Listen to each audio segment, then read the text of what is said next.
નમસ્કાર દર્શક મિત્રો, કરુણા ટોક્સમાં આપનું સ્વાગત છે. વંદે ગૌ માતરમ. દોસ્તો, ત્રિકોણબાગના કંટ્રોલ રૂમ ઉપર જે કરુણા અભિયાન ચાલી રહ્યું છે, જ્યાં પક્ષીઓની સારવાર થઈ રહી છે, ત્યાં કેટલા બધા જીવદયા પ્રેમીઓ મહાનુભાવો મુલાકાતે આવી રહ્યા છે. આપણે જોઈએ છીએ કે 2 દિવસથી આ કંટ્રોલ રૂમ ધમધમે છે.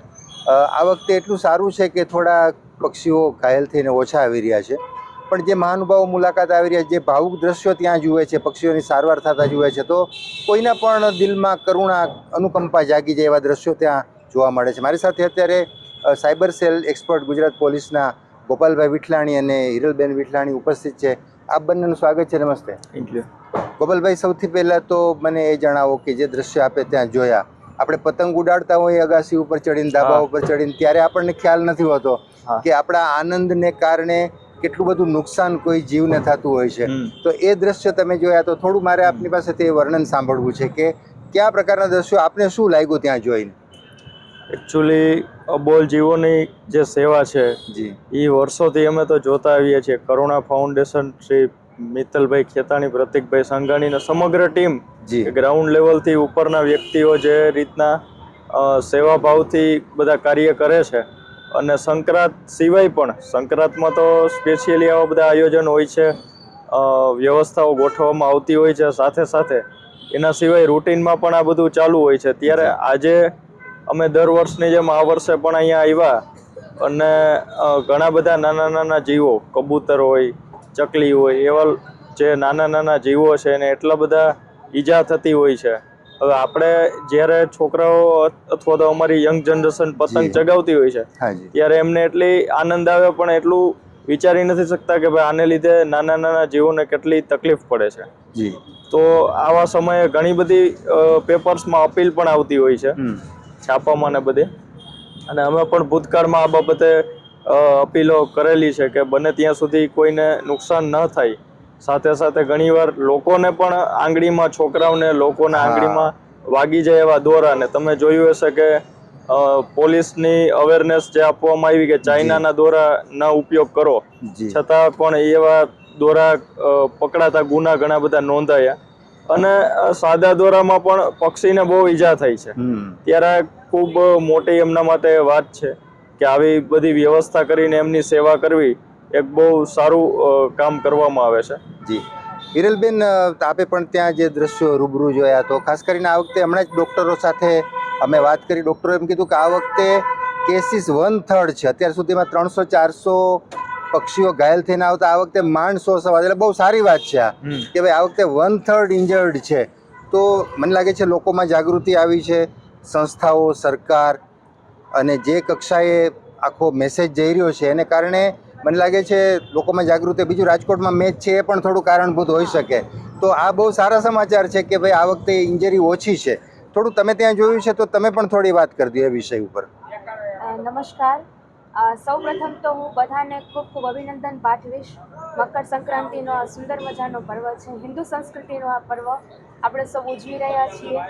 અને કરુણા ફાઉન્ડેશન એટલે કે હર વખતે આપણે જોઈએ છીએ કે માત્ર મકર સંક્રાંતિ જ નહીં, પણ દરેકે દરેક તહેવાર હોય કે પછી સ્ટ્રે ડોગ હોય, નાની વાત હોય કે મોટી વાત હોય, કરુણા ફાઉન્ડેશન હર હંમેશ આગળ જ હોય છે. અહીંયાની જે અમે હાલ જે સિચ્યુએશન જોઈએ છીએ કે આખું નેટવર્ક કેવી રીતે ઊભું કરવામાં આવ્યું છે કે જ્યાં પણ કોઈ પણ પંખી ઇન્જર્ડ થાય છે તો ત્યાંથી તેને કઈ રીતે સેન્ટર ઉપર લઈ આવવું અને તેની તાત્કાલ કેવી રીતે સારવાર કરવી, એક ખૂબ સુંદર આયોજન કરુણા ફાઉન્ડેશને કરેલું છે. એના માટે હું એ લોકોને ખૂબ બિરદાવું છું. અને રહી વાત કે ક્રાઉડ ઓછો છે, તો હું એમ કહી શકું કે લોકોમાં અવેરનેસ આવી છે કે જીવ દયા એ સૌથી પહેલો નિયમ છે. કારણ કે દયા ભાવના રાખવી એ અબોલ પ્રાણીઓ પ્રત્યેનો જે પ્રેમ છે એ લોકોમાં જાગૃત થાય, અને લોકો સુધી આ સરસ મજાનો જે સંદેશો છે એ આપણે પહોંચાડીએ. અને આ વર્ષે જેટલું ઓછું બતાવે છે, આપણે બધા જ ઈશ્વરને પ્રાર્થના કરીએ કે આવતા વર્ષે આનાથી પણ ઓછો આંકડો આપણને જોવા મળે, અને જીવદયાના આ સુંદર મજાના કાર્યમાં આપણે સૌ સાથે મળીને સહભાગી બનીએ. જી, બહુ સરસ વાત દર્શક મિત્રો બેને કરી કે ભાઈ આવતા દિવસોમાં આવા કેમ્પ કરવા જ ના પડે એવી સિચ્યુએશન આવી જાય તો એ આપણે માટે બહુ સારી વાત છે. ગોપાલભાઈ, થોડું આપના વિષયને અનુરૂપ એક પ્રશ્ન પૂછી લઉં. લોકો સાયબર ફ્રોડનો બહુ ભોગ બનતા હોય છે, તમે એને એક્સપર્ટ છો તો બહુ અપીલ તમે લોકો કરતા હો છો, અખબારોમાં પણ બહુ આવતું હોય છે, પણ લોકો ક્યાંક ને ક્યાંક લાલચમાં જાત જાતની લિંકો ખોલી નાખે છે અથવા તો ગમે એવા ફોન આવે છે અને લોકો છેતરાઈ જાય છે. તો લોકોએ થોડું કયા પ્રકારનું ધ્યાન રાખવાની જરૂર છે? શિક્ષિત લોકો પણ છેતરાઈ જાય છે. હા, એટલે બેઝિક ટર્મ એ છે કે જ્યારે પણ કોઈ આપણને કોઈ વસ્તુ ફ્રીમાં આપે છે જી. અથવા તો માર્કેટ કરતાં સસ્તું કોઈ પ્રોડક્ટ આપે છે અથવા ઇન્વેસ્ટમેન્ટની વાત કરીએ તો જે બેંક નથી આપી શકતી એના કરતાં 10 ગણું 5 ગણું આપણને રિટર્નનું કમિટમેન્ટ આપે છે. જે વ્યક્તિને આપણે ઓળખતા નથી, જે વ્યક્તિને આપણે જોયું નથી, એના ઉપર વિશ્વાસ કરી અને તાત્કાલિક આપણે પેમેન્ટ આપી દઈએ અને ઘણા બધા કેસીસમાં એવું જોવા મળે કે 2-5 હજારની લાલચે કરોડો રૂપિયા, લાખો રૂપિયા ગુમાવ્યા હોય લોકોએ. અને એ પછી નો ડાઉટ એની એક રિકવરીની સિસ્ટમ છે, પણ ઘણી બધી વખત એવું થતું હોય છે કે પોલીસ વિભાગના પ્રયત્નો છતાં રિકવરી શક્ય ન બને, કારણ કે એમાં ઘણી બધી આખી ચેનલ કામ કરતી હોય, એમાં બેંક પણ વચ્ચે આવે, આખી એક સિસ્ટમ કામ કરતી હોય. તો જ્યારે કેશ વિડ્રોલ થઈ જાય અથવા તો કોઈ એવી સિચ્યુએશન ક્રિએટ થાય કે જેમાં રિકવરી શક્ય ન થાય અથવા રિકવરી કરવામાં સમય લાગે, ત્યારે અરજદારને તકલીફ પડતી હોય છે અને એમને દોડાદોડી વધારે થતી હોય છે. આના માટે જ્યારે પણ આવી કોઈ એડવર્ટાઇઝમેન્ટ આપણે જોઈએ અથવા તો અજાણ્યા વ્યક્તિ સાથે આપણે કોઈ ડીલ કરતા હોઈએ ત્યારે ચોક્કસપણે આપણે ધ્યાન રાખવું જોઈએ. એમનો એક એવી રીતે ઓનલાઈન વિશ્વાસ કરવો એ યોગ્ય નથી. અને જો આવું કંઈ બને તો તુરંત જ આપણે 1930 નંબર છે 1930 જે સાયબર ક્રાઇમ સેલ ગાંધીનગરથી હેલ્પલાઇન ઓપરેટ કરવામાં આવે છે, એમાં તુરંત જ ફરિયાદ લખાવવી જોઈએ અને આગળની કાર્યવાહી માટે 1930માંથી હેલ્પલાઇનમાંથી માર્ગદર્શન લઈ નજીકના પોલીસ સ્ટેશનમાં અરજી આપી અને જે તે બેંકને જાણ કરવી જોઈએ.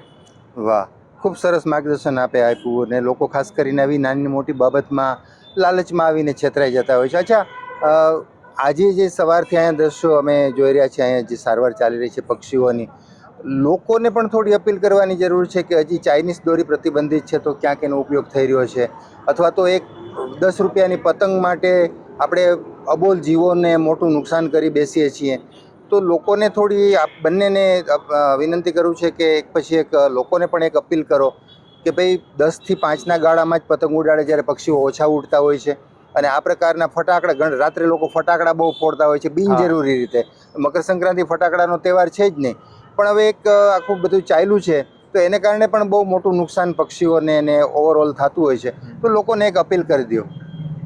હા, એટલે રાજકોટ વાસીઓને, જાહેર જનતાને ખાસ અપીલ છે કે હવે આપણે બધા આટલા સમજુ છીએ, આટલી અવેરનેસ છે, આટલા સોશિયલ મીડિયા પ્લેટફોર્મ્સ છે, આપણે દરેક પ્રકારની અવેરનેસની હવે ખાસ લોકોને જરૂર નથી, પણ થોડું સમજવાની જરૂર છે કે સોશિયલ મીડિયામાં જેટલી રીલ્સ, વિડીયોઝ આપણે જોઈએ એમાં તમામ પ્રકારનું નોલેજ અત્યારે મફતમાં અવેલેબલ છે અને અલગ અલગ પ્રેસ મીડિયા દ્વારા પણ આની માહિતી અવારનવાર છાપવામાં આવતી હોય છે.